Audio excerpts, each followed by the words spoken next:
Good afternoon, and welcome to Building Boston and Beyond. I am your host, Lydia Rivera.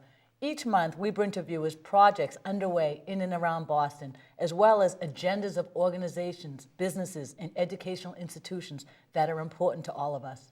From revitalization of the Seaport District and Downtown Crossing to Ink Block to the Green Line Extension into Cambridge, Somerville, and Medford, progress continues.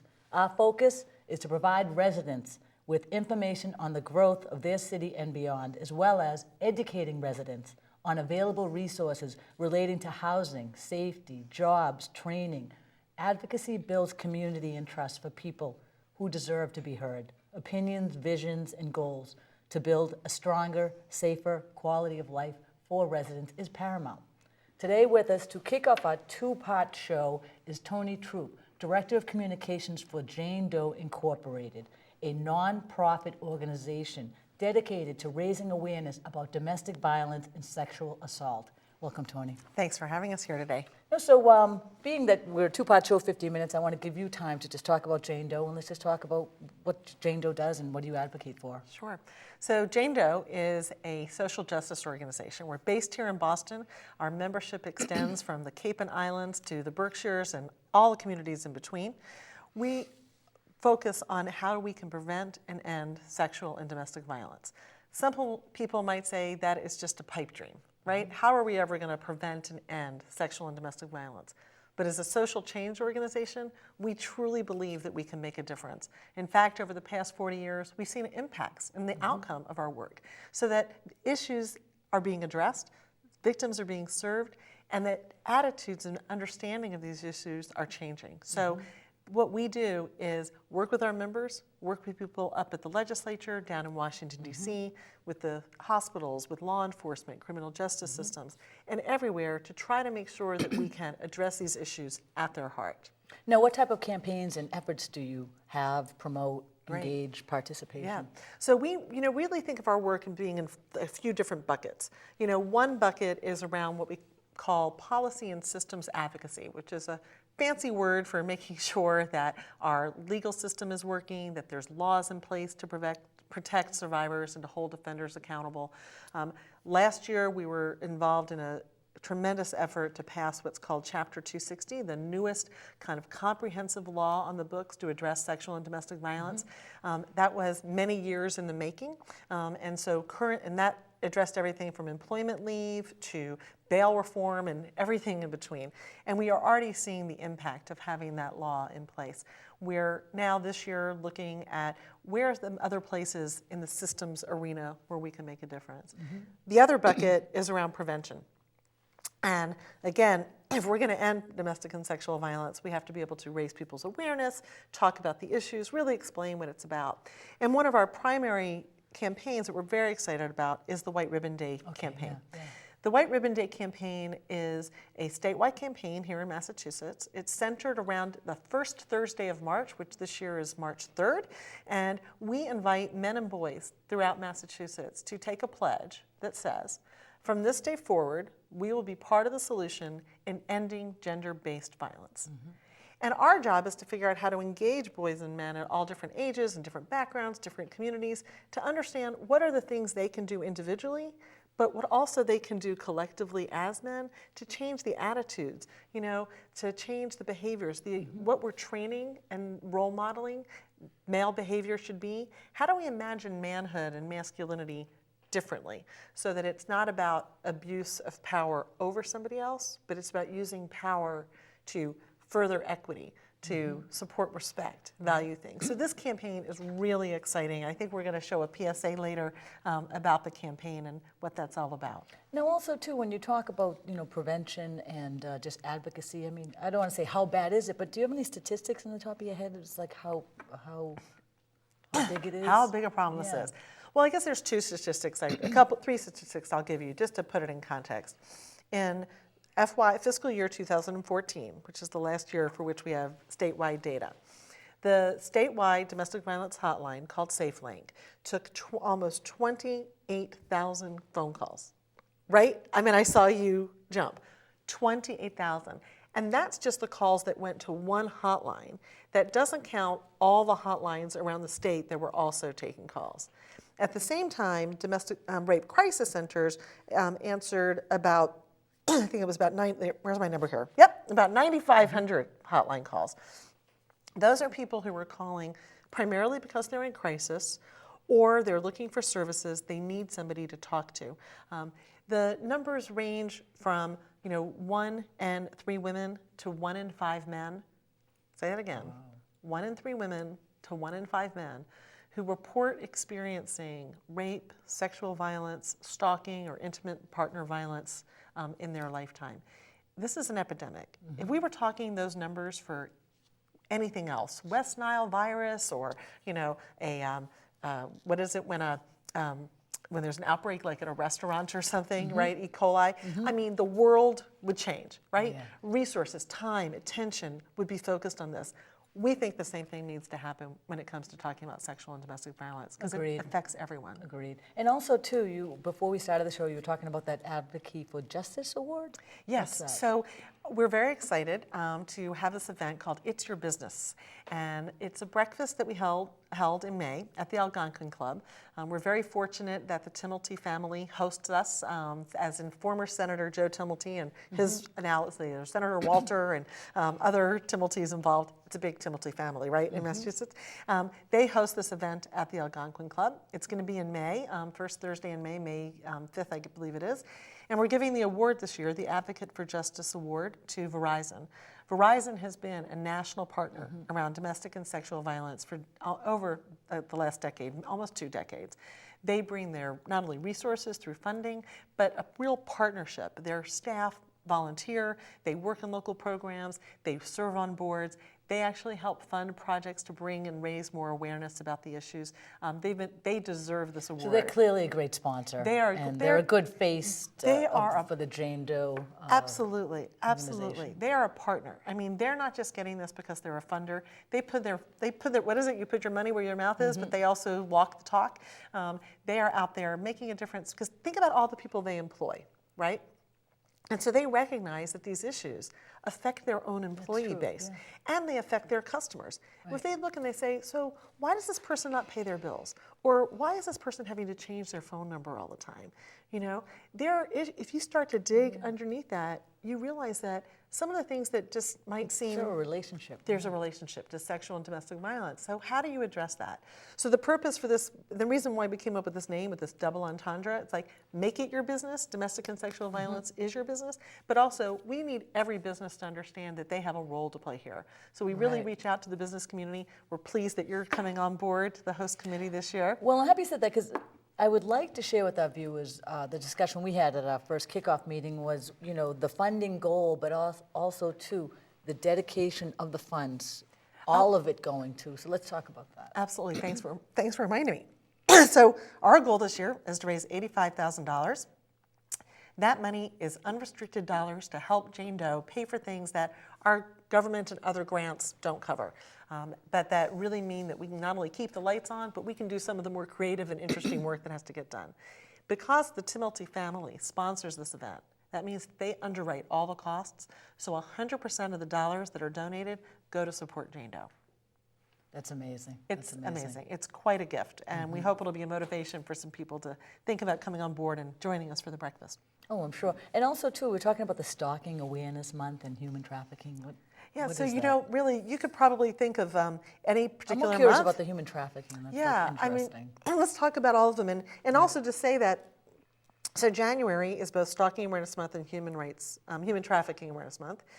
February is Teen Dating Violence Awareness Month. April is Sexual Assault Awareness Month. October is Domestic Violence Awareness Month. So really, any time of year, we're trying to raise awareness. The reason why we need to bring so much attention to human trafficking is because it's a much bigger issue than people imagine.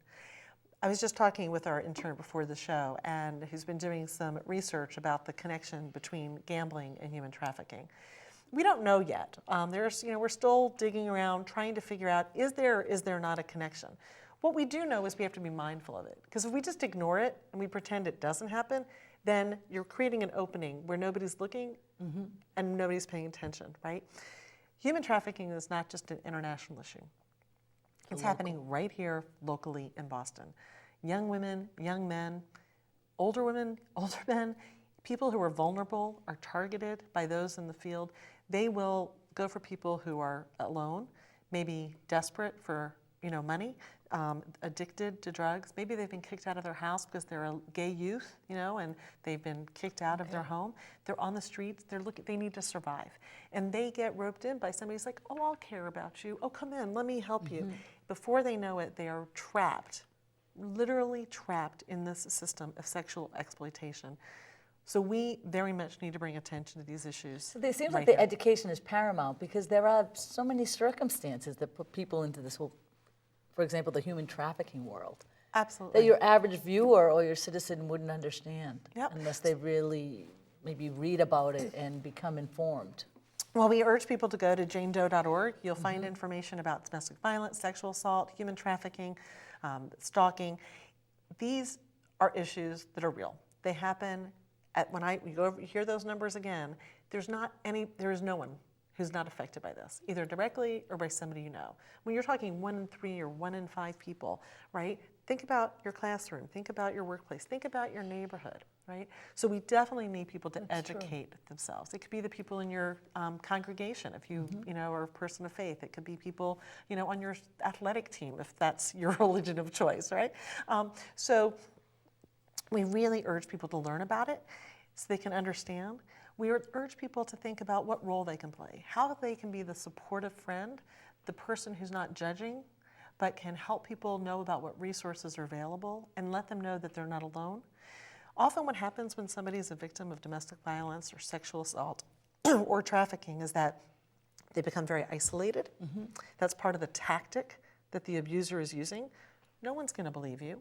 Right. You brought this on yourself. What were you doing there? Why were you drinking? Whatever the question is, and the blame gets put on the victim.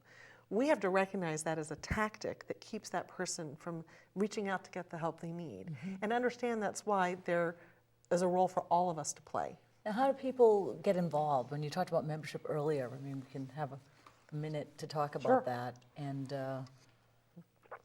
allow people to get involved. Absolutely. So currently, our membership is made up of organizations that provide domestic and sexual violence related services, but everyone can get involved.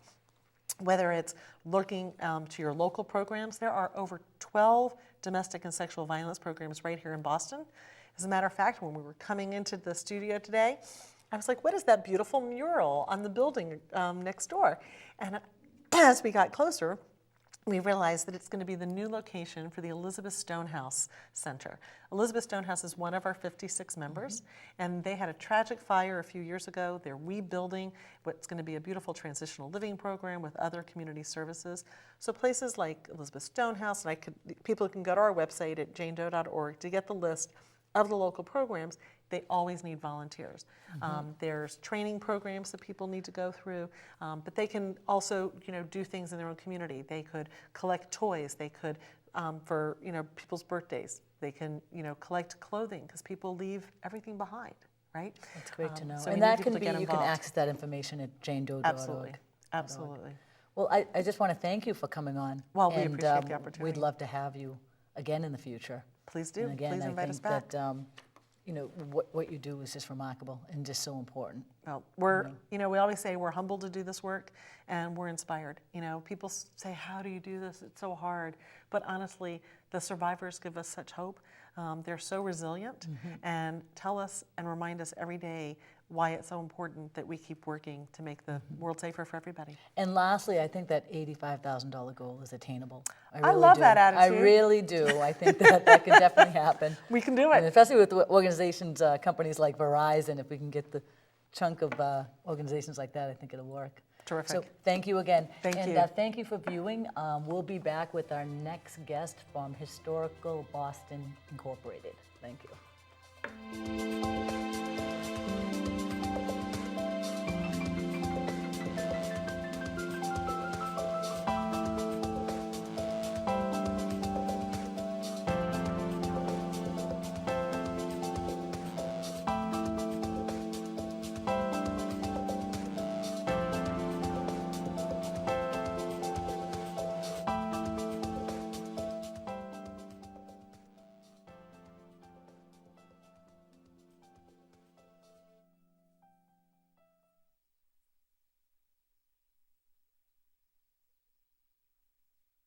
Because I want to be a good example for my son.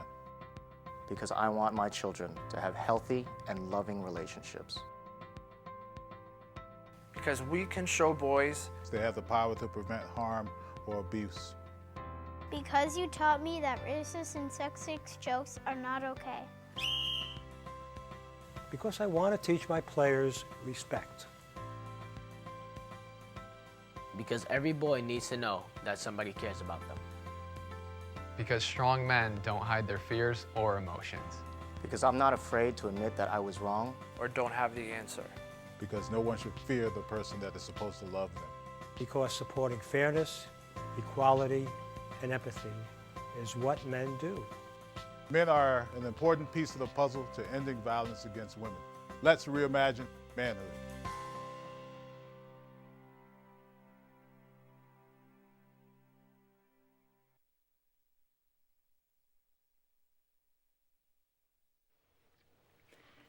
Welcome back to Building Boston and Beyond. The second half of our show is an update on Historic Boston Incorporated, a nonprofit preservation and real estate organization that rehabs historic and culturally significant properties in Boston's neighborhoods, so they are a usable part of the city's present and future.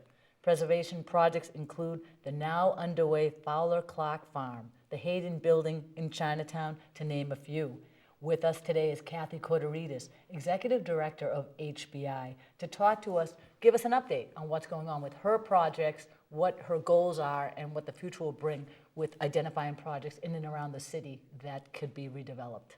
Thank you so much for coming. Pleasure to be here. And yeah, let's talk about, you have some good projects underway. We do. And We some have a lot going accomplishments on. we should But share. since we're at the beginning of the year, let's quickly look at 2015 and just say that we had a really great year. We've completed a commercial and residential building in Hyde Park, the Vertulo building, which was built in the same year that Hyde Park was founded. And it's right on Fairmount Avenue, opposite the Fairmount Grill, and it's filled with new tenants on the first floor, 4 new businesses and a 5th soon to come, and 5 residences, and it's a fabulous building that's restored to its appearance the way you would have seen it in 1890, and yet it's a better functioning building now that we've rehabbed it for present day uses, which is terrific. We also broke ground on the Roslindale substation in Roslindale Village, which we are doing in partnership with Roslindale Village Main Street and Peregrine Group LLC, which is a private for-profit developer who is working with us in a collaborative way to rehab the 1911 substation. It was a switching station for the streetcar system back in the day. And it has been empty since 1971. Wow. And HBI has been trying to figure out how to put it back into use for something new, and finally figured out a use, which will be a destination restaurant for Chris Douglas of the Ashmont Grill, who will be opening in Dorchester. Yep. Nice. He'll be opening a restaurant there, and around it, and this is, I think, a great success story, around it are 43 new units of residential apartments. So that's part of the project too. Exactly. That's so great. what HBI and Roslindale Main Street were able to do, and to solve this problem of an empty building, is to acquire the land all the way around it and ultimately replace what was a small funeral home next door that was not as well utilized as it had been. It's probably a good story, is be able to sell that and convert it into a space for new construction. So it's a great story for Roslindale Village. It's a great story for historic preservation. And it's a great story if you like food, because a great restaurateur will be coming there. Like, let's give our viewers, like, something like that. How long does it take when you said it took us time? Is it a decade? No. Well, in HBI's case, we can tell a story that goes back a decade. We first took a look at that building in 2001. And tried to figure out a feasible reuse for the building, and could not figure it out without predicting that we would lose our shirts. So instead, we sort of went on to other projects, and then revisited it again in 2011 after some ownership had changed on the substation. And we went back at it again and discovered that in the course of determining feasibility, we could acquire the land around it. And that and by doing so, we could create a much more economically viable development for a private developer to work with us as a nonprofit developer development on, rather. Right. So those are synergies and relationships that So just at the can't end of the have what they day, want. right, at the end of the day, we preserve and restore a building to its appearance from 1911, which is great. But we also now have a brand new space for a restaurant. It's not empty anymore, and we've got cool. 43 new units of apartments. Affordable housing in some Partially market rate. affordable, yep. That's great. Yep. And what else are you working on? So coming up, you know that we're involved in the Fowler-Clark-Epstein That's great. property in Mattapan. It's HBI's first project. We've been around for 55 years and we've never actually done a project in Mattapan. So it's actually very exciting for us because we pride ourselves on working all over the city on properties that can use our knowledge and abilities as both a preservation organization and nonprofit real estate developer. But we hadn't worked in Mattapan, and this is a property that dates back to 1786. It is a great it survived. If you know Mattapan, you know it's a streetcar suburb. It's got a lot of three-deckers right next to each other, postage stamp lots. And this property survived the past 250 odd years and is sitting on 30,000 square feet of land, so almost like an acre. And we looked at this 18th century house, 19th century barn that has survived, and all this land, and thought, this is perfect for farming.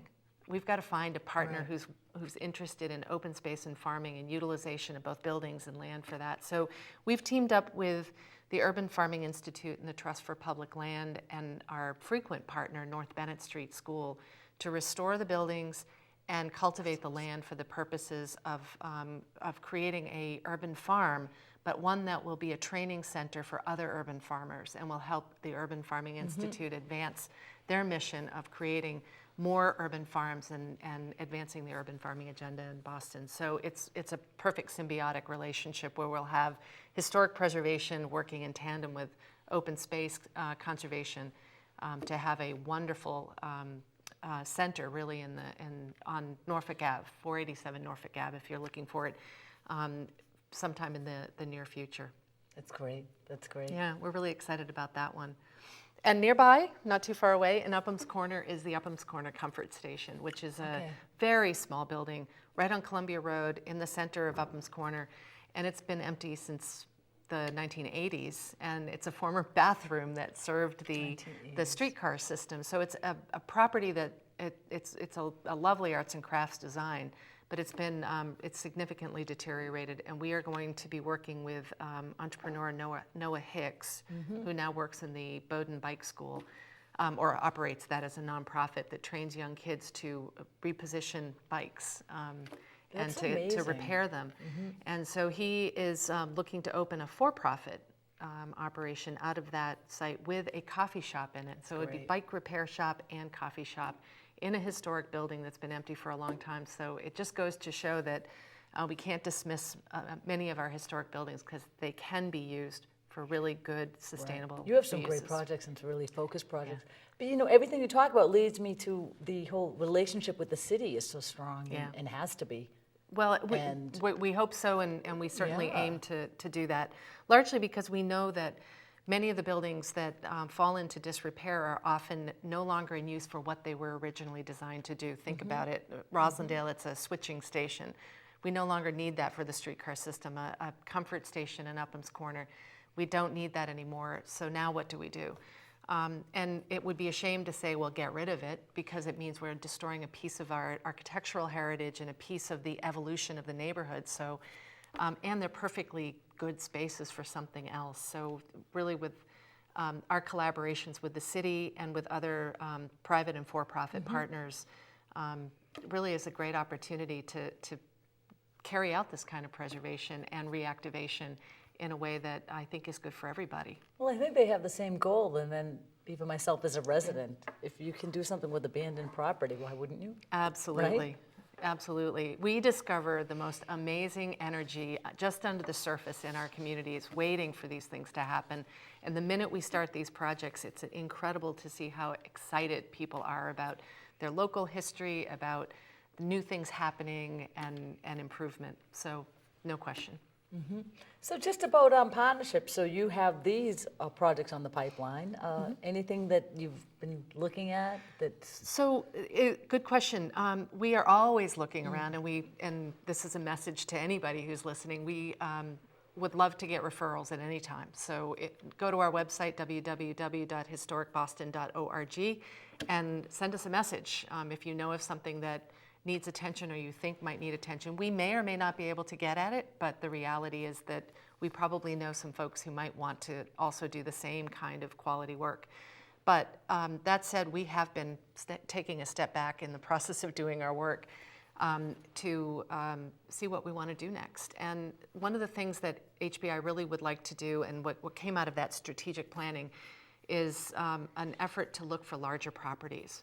And so we are aiming to scale up so that all of the development expertise that we've been building and high quality preservation work and utilization of things like tax credits that we now know that we can apply to new properties, we want to scale up and have greater impact. So we're looking for larger scale properties that are underutilized or endangered, and we are looking for those within neighborhood commercial districts. So places like Upham's Corner, places like Maverick and Central Squares in East Boston, Alston Village, places like that, all over the city. We'd like to understand where there are properties that we might be able to activate upper floors, take a different look at a building that has been overlooked for some time, and bring it back into the life of the community. So that's great. So we're ready to wrap up, but I do want to say I would love to, in 6 months, 7 months, have you back to talk about the progress of the Fowler Clark Farm, because that is a significant project. Absolutely. And, just even the historical component sounds exciting. So we can They're do that great then. stories. And thank you so much. Pleasure. And thank you, viewers, for watching. Today we did have Jane Doe Incorporated on, along with Historical Boston Incorporated, and we think it's important that you know what's going on in your city, and please join us next month. Thank you.